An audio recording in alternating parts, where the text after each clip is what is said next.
There's nothing that brings that sparkle that watercolor has, like that untouched white paper placed nicely in the painting rectangle. In this painting, I'm knocking everything in the painting down at least one value and saving one piece, one tied together piece of white for the white water in the painting.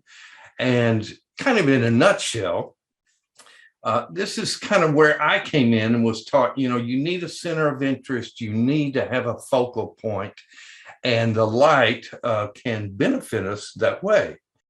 Here, and this goes a little toward what I want to talk to you about today, is we're placing lights throughout the body of the work. And I think I counted yesterday, there are 20 or 21 lights in the painting. And so our eye is attracted to them. And there's not one focal point in the painting. It's the grouping is the focal point in the painting. Even in this good photograph, in this good scene, with this good subject, there are still problems.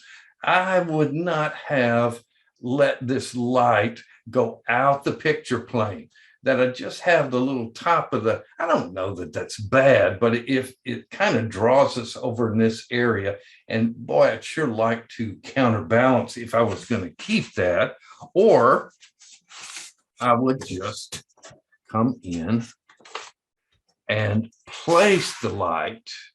I'm the artist, so we're placing a light, and that was kind of a pretty obvious concept or idea about how we can, almost a gimme when you have such a wonderful light on a beautiful subject like that. It just doesn't always happen that way. We see the little white water in there, and we're coming in and enhancing it like we did last week by making it three-dimensional, by making it other than just linear pieces of light on the page. And so that's another answer to how we can utilize light in our painting. What a wonderful scene this is, but where's the best light? Look at the sky. All so often happens that the sky will burn out to white paper when we're photographing in the direction of the sun. And obviously, where do we want the best light to be? Well, again, couldn't we place that light a little bit more strategically? And that's what I want you to do, is to give yourself permission. We have to give ourselves permission to say, this is reality, but I'm not here to paint reality. I'm here to enhance reality. What was the quote? And I'm sure I've said this to you in the past, is we don't want to paint what's real. No art is real.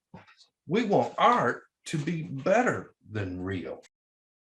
There's a pretty good light on the rooftop, and then a gorgeous, gorgeous light over here on the right side of the red flowers and green foliage next to the putty colored wall. That's just beautiful lighting, and look how it moves through. But where does it stop? Everything is on the right.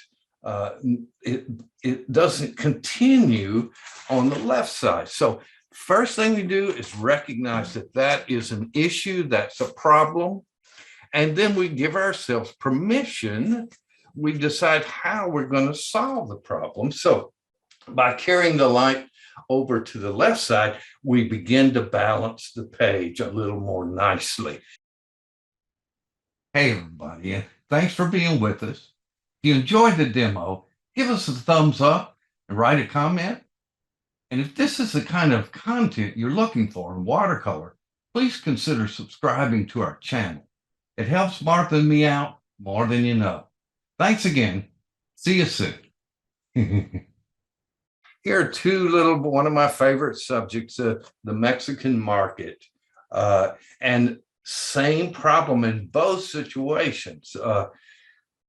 If we look at, I just love having the lady walking down the aisle, and she has nice dark hair and a nice light behind it. So that reads well. But look how the light goes up and everything goes to the right. There are no lights on the left. All of the beautiful light, and it is beautiful, is on the right side. So what's the solution to the problem? First, we recognize that is a problem. And then we give ourselves permission to solve the problem. And so much of painting is about making those kinds of decisions that enhance reality.